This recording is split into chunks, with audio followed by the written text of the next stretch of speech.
What do you want? You're in my house without permission. Do you know who you're messing with? Get out of my cell. Jack Reacher, a tall, strong, silent man, arrives in the small town of Margrave.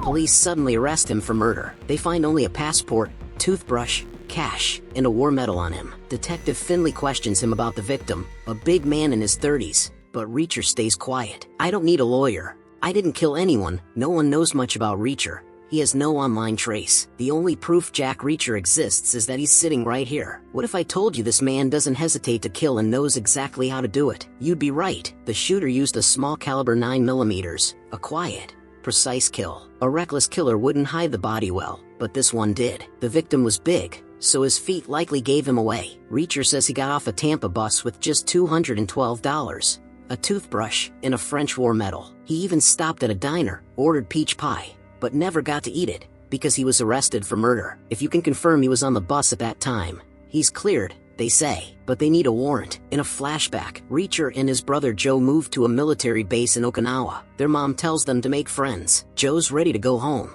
but Reacher knows trouble always finds him. Back in jail, Roscoe offers Reacher coffee and reveals his fingerprints show no criminal record. He's clean. Suddenly, Finley bursts in with a lead on the phone number found on the victim. They meet Charlie Hubble, whose husband Paul seems nervous but lets them in. Finley presses Paul about the murder. I did it, Paul confesses. I don't have to talk, but yes, I killed him. Don't know his name. Double-barrel shotgun blast to the face. Finley warns, your life's about to get complicated, Miss Doppel.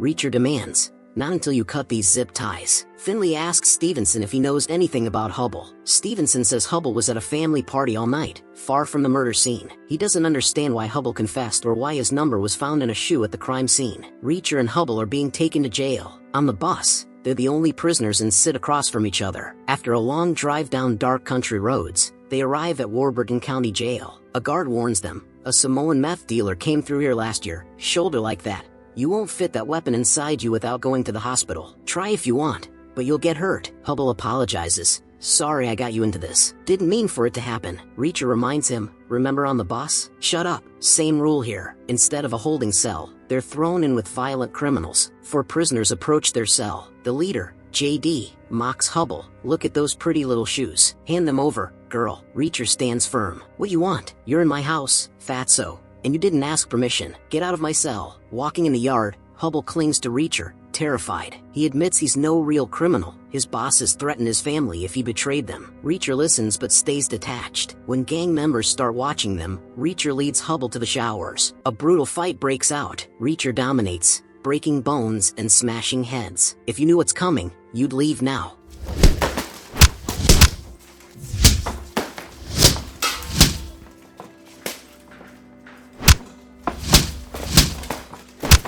Next day, Reacher and Hubble are released. Outside, Reacher meets Roscoe, who offers him a ride. In the car, Roscoe shows surveillance proving Reacher was in Tampa during the murder. She invites him to dinner. He agrees. Yes, but I'll need some new clothes first. Don't you miss your family? She asks. They're all dead, except my brother Joe. So, you just wander wherever you want, whenever you want. Everyone's jealous. Huh, I'll check out this town for a bit. Just don't go getting yourself arrested for murder again. Reacher steps into a local barbershop where Mosley, an elderly barber, is making a sandwich. Asking for a shave, Reacher comments on how perfect the town looks. Mosley credits the Kleiner Foundation for that. While being shaved, Reacher spots the same black truck outside. Kleiner Jr., known as KJ, stands by it with his cousin Dawson. Reacher wipes shaving cream off and strides up to them. You want to dance the town burrito with me? He taunts. Hell, I'll dance. Or maybe just talk about some charges Major Jack Reacher is facing. We don't forgive easily around here. Watch your back, Mr. Reacher. At the police station parking lot, Roscoe and other officers gather. Roscoe tells him another body has been found nearby. Medical examiner Jasper details the second victim, a John Doe shot in the back of the head while fleeing. The first victim remains unidentified, with mixed dental records and swollen fingers from an allergic reaction. Studying the photos, Reacher notices an oblong scar on the palm, his brother Joe's scar. We were wrestling. I pinned him against the stove. Didn't know Mom turned it off that moment. That's how he got this scar. What was your brother doing in Margrave? I don't know. Being smart with me? Straight up. No wonder Sharon left you. Keep my wife's name out of your mouth. Now, you're messing with the wrong man. Do what I say, Reacher. Please. In the car, The tension is thick. Reacher stares out the window, processing the shock. He tells Roscoe and Finley he believes his brother mentioned blind Blake for a reason, and he's ready to settle the score. I'll find everyone responsible and kill every last one of them. Ignoring calls to stay, Reacher storms off. Roscoe follows, but he almost gets hit by her car. I'm going to Hubble's house. I'll use force if I have to. Roscoe convinces him to get in the car. At Hubble's home, his wife welcomes them. Reacher reveals Joe was murdered, and Hubble's phone number was found on the body. Their 2 young daughters enter, greeting Reacher and Roscoe before being sent to bed. Reacher silently observes the house, then asks for the restroom. She guides him through the kitchen and down the hall. Later, Reacher and Conklin finish their visit. They thank Hubble's wife, but outside, Reacher's mood darkens. Reacher tells Roscoe something feels off. The glasses, Hubble's wife said Tally wore them, which sparks a memory. In jail, someone targeted Reacher because he was wearing glasses. They weren't after him, they thought he was Hubble. These hitchhikers, Reacher explains, stick to you and tag along. The shooter wasn't just skilled with firearms, he used a silenced gun, making a close-range kill even harder. The shooter waited near Joe's hiding spot. This wasn't random, it was personal. What do you do for a living? Reacher asks. Last I heard, Joe worked in Homeland Security. Which department? Don't know. Reacher declines Roscoe's ride and heads to find a motel. 3 drunk locals confront him in a parking lot, but after a quick, brutal fight, Reacher walks away unharmed. News breaks of another murder. Police Chief Morrison,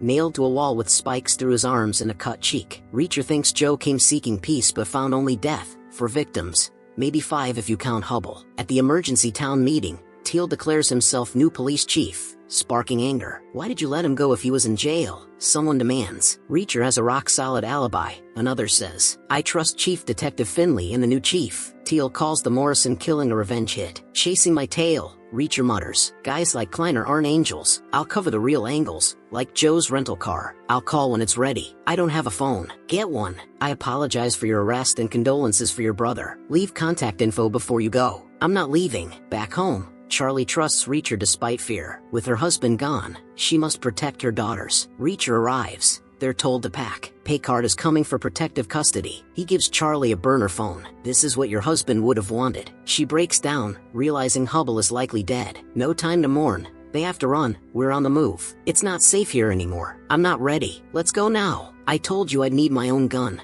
Cord says. His family won't let him involve the FBI officially yet, so he's taking personal days to watch over things. And you? I'm going to see that guard, Spivey, at Warburton. He might be tight-lipped, but it depends on how I ask. Reacher heads to Warburton to track down Spivey, the prison guard who set up Hubble. Whoever paid Spivey is likely behind the entire mess. When Reacher arrives, masked men pull guns and try to force him into a car, but he quickly realizes they want him alive. They don't shoot to avoid drawing attention outside a crowded bar.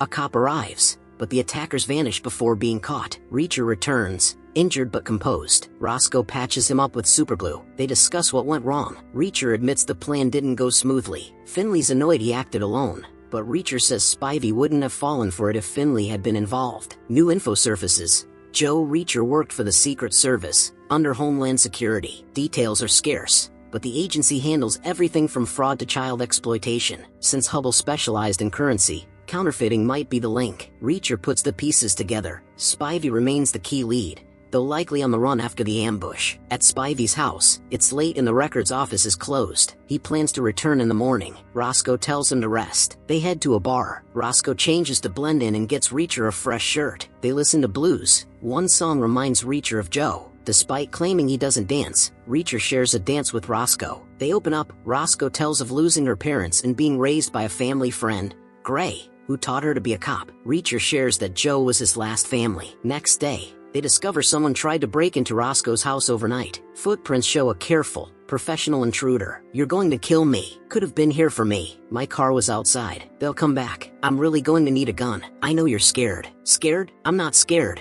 I'm pissed. Want a gun? People here know I have this. Use it wrong. It gets back to me. Your house isn't safe. Pack your bags. Never trust a weapon you haven't test fired. Finley calls with news. They've identified the dead man found with Joe Reacher. They rush to the morgue, where the medical examiner reveals the identity of the mystery man found with Joe, Pete Jobling. Pete was a 43-year-old truck driver for South Freight Shipping, married and living in Atlanta, with no criminal record aside from a traffic violation in 2018. However, something's off. The law firm that defended him was unusually high-profile, too fancy for a trucker. Suspicious. Roscoe receives a call from Molly Beth Gordon of the Secret Service, who worked with Joe. She's excited at first, thinking Joe's alive. But Reacher breaks the news. Joe was director of the Office of Investigations and had secretly assigned himself a case involving domestic counterfeiting, which he claimed to have stopped years ago. Molly offers to get Joe's hard copy files but warns, "Don't tell anyone until we know more." Reacher's team suspects counterfeit money is at the heart of Margrave's troubles. Since Teal is unaware of the suspicion, they pretend to pursue other leads. Roscoe will act like she's just investigating the break-ins at her house, while Finley plans to secretly visit Spivey, the jail guard. At the station, Teal orders Roscoe to check ex-convicts Morrison jailed, suspecting a revenge motive. Roscoe shares her concerns with Finley about Reacher's growing influence. Meanwhile, Reacher confronts Spivey, who feigns ignorance but is caught when Reacher demands Pete Jobling's file. Spivey tries to threaten Reacher but fails. Later, Roscoe updates Reacher at a restaurant. Pete's employer, South Freight Shipping, is linked to Kleiner Industries. Kleiner had covered Pete's legal fees. Spivey's calls to Kleiner confirm the trail leads there. Reacher plans to sneak into Kleiner's building despite the risks. Roscoe warns him that breaking the law could jeopardize the investigation. At Kleiner's office, they notice the absence of security cameras, likely a deliberate attempt to keep things hidden. Mr. Kleiner meets them calmly, claiming he knows little about the murders, just unreliable diner gossip. Truck drivers drive too fast, he jokes. They get amped up on energy drinks. About Spivey calling his company, Kleiner shrugs it off as casual plans for a beer. "My intention isn't to insult you," Reacher says firmly, "but I will conduct this investigation how I see fit. The people here want to help you, but this trail you're following is a waste of time.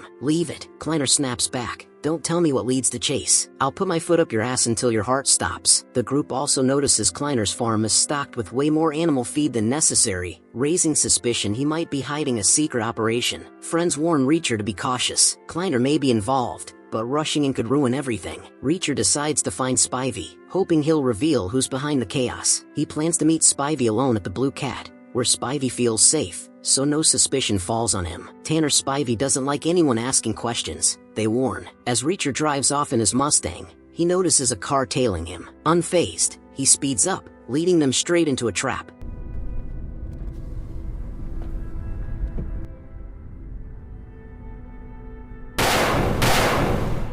Finley learns Hubble hasn't worked at the bank for a year. He's been lying to his wife. Then they discover a burned-out car on a rural road, suspecting it's Joe's. The fire was meant to destroy evidence, but rain washed much of it away. Using ketchup and salt, an old army trick, they clean the rust to reveal the car's ID. It's Joe's car, they confirm. They also find 7 bodies stashed in a trunk, bodies that were charged at Reacher, all armed. They hid them, not trusting the police to control the investigation. Roscoe notices the bullet wounds are in the backs of the victims, meaning Reacher shot them while they were turned away, not charging as he told Finley. Reacher admits, "I had the chance to stop them, so I took it." Roscoe presses, "What really happened in Baghdad?" Reacher begins, "I was searching for a missing soldier when I saw a group of young boys playing soccer. Whenever they saw me, they'd wave. I waved back. 3 men from the village were abusing the boys. They could either turn themselves into Iraqi police or answer to me. I was ready.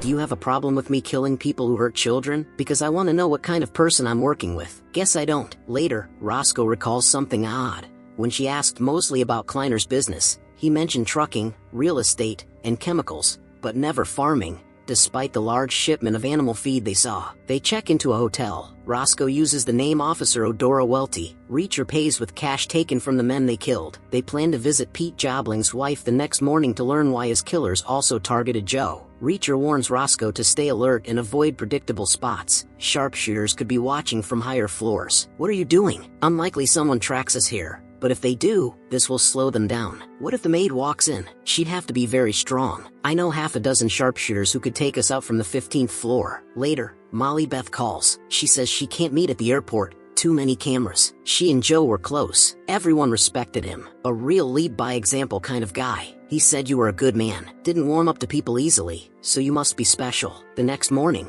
they visit Pete Jobling's family. Roscoe wants to tell his mother about Pete's death, but Reacher stops her. They ask about recent truck hijackings at the company. Pete's wife reveals she warned him his actions would catch up with him. She suspected he was stealing from the company in Kleiner but didn't know who Pete was meeting the night he died. Finley shares the VIN check results, Joe's car was rented under the name Ron Hasse, one of Joe's fake identities. Joe was likely at the motel before he died. At the motel, a worker says someone claiming to be Ron Hasse picked up Joe's briefcase and garment bag just 20 minutes ago. The man was medium height, possibly Hispanic. We're too late, Reacher says. But knowing Joe, he suspects important items might be hidden nearby. They search the room and find the garment bag. No way.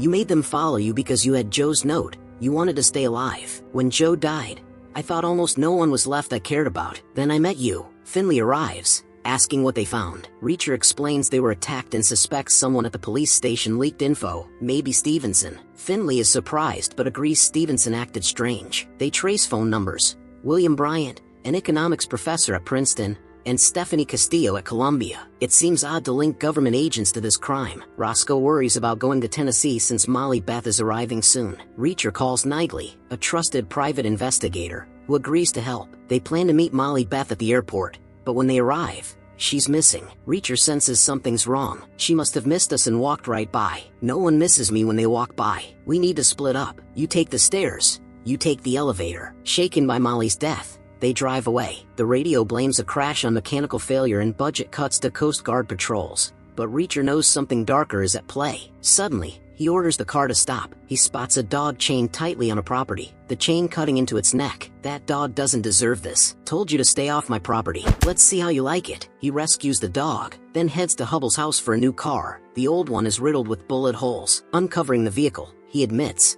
I have no idea what brand this is, but it sure isn't a Mustang. Let me know in the comments. Later, they meet at the police station. Reacher is upset, blaming himself for involving Molly Beth, feeling guilty over her death. Two men mock him, calling him a war criminal. Look who's here, the war criminal. You and my friend EMTT have something in common. Both kicked off college football for being too violent. Are you just an insecure rich boy hiding behind daddy's money? You knew I'd come after you after what you did to Roscoe. I never liked you, Dawson. Don't make me prove it. Son, put it down. Anytime you want to dance. Since Reacher arrived in Margrave, violence follows. But digging for water under an outhouse won't find anything. Junior and the boys were minding their business until this guy showed up and tore up the place. Roscoe, angry and shocked, takes Reacher outside. She just found out Teal fired her. Finley promises to talk to Teal and fix things. Roscoe refuses to give up her gun. Though fired, she's not done investigating. They decide to follow Joe's plan to solve the case, but leads like the professors and the Memphis angle aren't helpful. Jobling's garage offers nothing. The only option left, check Gray's files. Reacher remembers Gray gave Roscoe a Desert Eagle a year before he died. When they check the gun's box, it's empty. Reacher finds nothing at Gray's house or the station. Then he recalls Gray got his hair cut every week, despite having very little hair. That seemed odd. Later, the barber hands Reacher a message Gray left for him. Gray was proud of Roscoe and wanted Reacher to have this message if he ever came looking. Gray had examined the tax returns for the Kleiner Fund, supposedly a charity, but the money going out didn't match the money coming in. The charity received large sums but only funded a few small-town businesses. Negley found something important but can't talk openly on the phone. She asks to meet Reacher for dinner earlier than planned. Not trusting calls, they discuss the case of Jimmy Dupree Wilkes, an EPA investigator killed at home. The cases are connected and dangerous. How's it going, big fella? 10 years together in special investigations. I know how you think. You knew I'd come to a bistro. My mother was French. It's got the biggest sign. Let's go. I haven't eaten yet. The JW on Joe's punch list was Jimmy Dupree Wilkes. He didn't use silencers. Those are called guns. Burglars steal things. That's what happened to Joe. You're going to kill a lot of people, aren't you? Already started. Negley and Reacher prepare to meet a low-level hitman who might know who hired the killer. Roscoe arrives with news, another potential murder. Officer Gray's death might not have been an accident. The mortician said Gray had a cut on his head from a drunken fall, but the injury looks like it was caused by a diamond-shaped object. The medical examiner zooms in and finds tiny cuts matching that shape. This investigation's getting tougher. You pick up microlacerations that reveal the shape of the weapon. Looks like a diamond. Damn right it does. Suddenly, a voice calls, Miss Conklin, here to clean out your desk? __. Hate. Now they know she knows something. I know that old bastard killed Gray. I've got to get you out of town. You can't show your face in Margrave now. This is Officer O'Coin. Their files are incomplete. The next step: break into Kleiner's office after hours to find proof of a conspiracy. It's risky and illegal, but with no security cameras and no other choice, they must act. Meanwhile, a lead emerges on who killed the EPA agent investigating Kleiner. Reacher and Negley get a ride from officers connected to an informant. Stevenson already called. Tilliel wants a warrant for Roscoe's arrest. Can't trust Stevenson. No apologies. We got a lead on the shooter who took out the EPA agent digging into Kleiner. When the time comes, I'll hold him while you hit him. At the precinct, they plan to search the alias database for Viking. Someone's threatening them. I'll open the door and shoot you quick.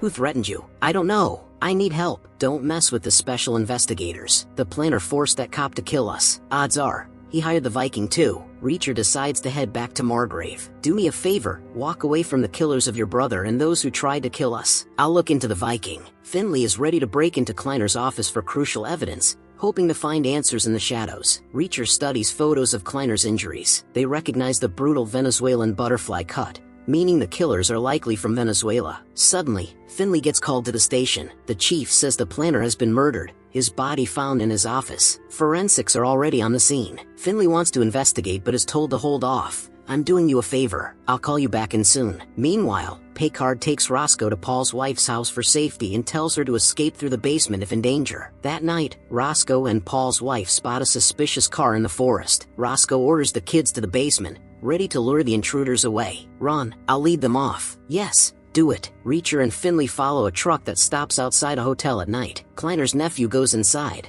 then checks around the truck. After he leaves, Reacher climbs on top and tears open the roof, only to find the truck completely empty. They wonder why an empty truck is driving around. They decide to call the two professors. Reacher reaches one professor's assistant, who sadly informs him the professor was murdered right after returning from Europe. Meanwhile, Roscoe takes Paul's family to a restaurant. Paul's wife reveals she knew everything about her husband's work but initially lied to protect their children. She recounts how Kleiner recruited Paul a year ago, promising big money if he helped manage large cash transactions. Paul visited a client site with Kleiner, unsure if he wanted to continue. She compares them to racehorses, trapped, running fast but knowing they can't escape. Paul finally admits he helped launder millions in illegal money and sent Kleiner evidence. Kleiner warns Paul that no place is safe and locks him in to stop him from running away. Paul, don't do anything stupid. Please, help me. This is what happens to you and your family if you don't follow orders. Paul did what he was told, and they killed him.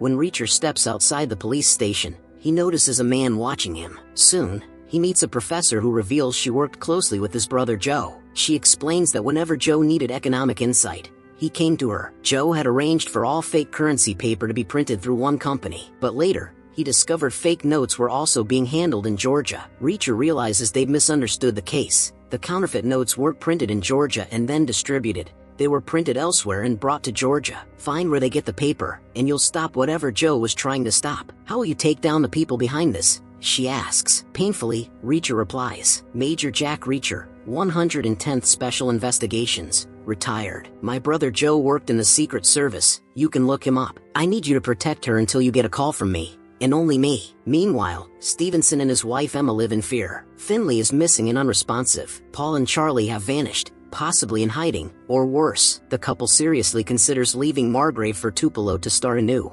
especially with Emma pregnant. At Kleiner's funeral, a speaker praises him, saying though he only had a son and nephew, he treated the whole town like family. He was a good man taken too soon. Suddenly, Finley arrives, and a tense confrontation erupts. What do you think you're doing? Paying respects? How would you like it if I sliced you up just like you sliced him? Step back, son. There will be 2 Kleiners in that grave. See you around, Finley. Finley receives a phone call and tells Reacher it answers a key question about Officer Stevenson. Stevenson was involved in the counterfeit operation and has been killed like the others. Then Teal arrives and fires Finley, blaming him for the chaos and deaths. He threatens Reacher to leave the crime scene or face arrest. You've got 1 minute to leave my crime scene or I'm taking you in. Finley whispers. He gets rid of me without having to spill another body. Reacher admits, I know you're angry. I am, too. First, Reacher tells Baker he plans to break into Hubbell's house that night to find evidence tying Finley directly to the crime. Baker supports the plan without hesitation. Meanwhile, Finley is busy informing Stevenson's parents of his passing. Reacher prepares for the mission by heading to the nearest army surplus store, where he buys camouflage gear, paint, boots, and weapons. He's going hunting, and the trap is set, with the advantage of the weather on his side. That night, a truck pulls up, and Dawson along with other men exit, dressed in white latex suits. Suddenly, everything clicks for Reacher. He calls Roscoe to explain exactly how they are laundering money. They can't get special paper for printing fake bills, so they found a clever alternative. Instead of using new paper, they take real $1 bills and wash the ink off to reuse the paper. Then, they print new $100 bills on this clean paper. Because the new $100 bills look old and worn, unlike the fresh ones with special magnetic strips, no one suspects a thing. They use a chemical from the large amounts of animal feed Kleiner ordered to wash off the ink without damaging the paper. It's a smart, sneaky way to make fake money using genuine bill paper. Roscoe is impressed. Reacher and Finley meet at Judy's house, but find it burned to the ground. Judy had left the week before to visit family. They decide to search the truck driver's parents' garage again. There, Finley finds an air conditioning box, like the ones the truck driver used to carry, which is stuffed with money. Now, they have the evidence needed for the FBI. Their next move is to meet up with Roscoe at Peakward's place, where she's still watching the Hubble family. Finley gets a head start, and Reacher will meet him there after gathering the evidence. As Reacher approaches the house, he calls Nigley, who thinks she has identified the Viking, the FBI agent Nitmo who closed the case on the EPA agent killed near the river in Arkansas. Nitmo called it a burglary and claimed the victim was spending beyond his means. But the hitman's old partner is still with the Bureau, and they plan to question him. Once inside the house, Reacher finds Peakward, KJ, and Mayor Teal holding Finley at gunpoint. Peakward reveals his true colors by pointing a gun at Finley's back. "Where's Roscoe?" "My girls are fine," Finley replies. "No way you're letting them walk away. They know too much. You're smart. But after they see what I do to their dad, they'll keep quiet." Peakward sneers. "You killed him already. He's on the run. Soon those Venezuelans will give you the same necktie they gave your daddy." Finley retorts, "I killed my father, and I killed Jabling. I killed your brother. You shot Joe. Dawson kicked him after he was dead. We'll make it look like the crooked Reacher brothers and some out-of-town cop were running drugs or guns, something nefarious. You're going to take Peakward to wherever Hubble is hiding, and you'll bring him to me. If I don't get a call by 6 a.m. confirming Hubble's in custody, you can't even imagine what will happen." Peakward, now clearly a traitor, is ordered to watch Reacher closely and make sure he follows every command. Reacher stays calm, not resisting for now, and asks for a quick stop to grab a map and buy some time to think. Using sharp intuition and a deep understanding of human behavior, Reacher figures out exactly where Hubble must be hiding. His confidence unsettles Peakward, who begins to wonder how Reacher could possibly know so much. Peakward tries to assert control, reminding Reacher that his voice is the only thing keeping Charlie and her daughters alive. Reacher counters, "If you kill me, you lose any chance of finding Hubble." The location is over 3 hours away, but close enough that Reacher feels connected to his wife and kids. He knows he can't just blunder into someone's mind like that, but his instincts are rarely wrong. "Coffee, black. You better be right about Augusta. You're tougher than I thought. Low tire pressure. You should check it out. Keep driving. You've been with me the whole time. Pull over. And if you're thinking about throwing a tire at me, think again. You shoot me, you're not just killing me. But if you shoot me, you'll never find Hubble. I don't have many options." They raise their guns over their heads, stand facing each other. "Hands up." "Got it." 3. Reacher instructs Peakward, "Find a motel within 3 miles of the Augusta bus station." Reacher knows Hubble would avoid credit cards to stay off the grid. He's traveling by bus and paying cash. Hubble had reached out to federal agents because he sensed the operation was getting dangerous. Joe Reacher, using the alias Mark Salace, responded. Hubble also uncovered that Pete Jobling was stealing from the operation and put him in touch with Joe. Though Hubble hoped working with the feds would protect his family, he now knows Kleiner's plan: to kill everyone involved. Reacher realizes there is no deal to make. The only way to win is to stop them all. "Somebody's texting you, buddy. Duck and cover." Reacher crashes in like a Terminator, and looks the part too. "You okay?" "I can't help but see you're alone. Was it the gun locker or the ammo safe?" "Grab anything useful." They seize pistols and rifles from the police weapons locker. Outside the factory, many armed guards await. Kleiner Jr. expects a gunfight, and that's exactly what happens. Reacher pours fuel around a loading bay, and Finley lights the fire with a cigarette. "Holy, __, your only job is to get your kids out of there. Don't let anyone stop you. If I'm going to die, I'm going to flavor country one last time. What the hell is going on? Everyone in here, now. He's over here. I thought you were dead." "Not yet. We've got to go get Reacher. He'll be okay." "How do you know that?" "Because he's Reacher. It's over." State police and federal agents question what happened in Margrave, but Reacher refuses to get involved. He's a drifter, always moving, never settling. He tells Roscoe she should run for mayor, and they share a final kiss. Finley quits the police, Heading back to Boston, before leaving Margrave for good, Reacher visits the spot where his brother Joe died. His mother had given him their grandfather's war medal for bravery. Reacher buries the medal there, honoring Joe's courageous effort to make the world right. If you enjoyed this recap, please like the video and subscribe to the channel for more awesome summaries and updates. Thanks for watching.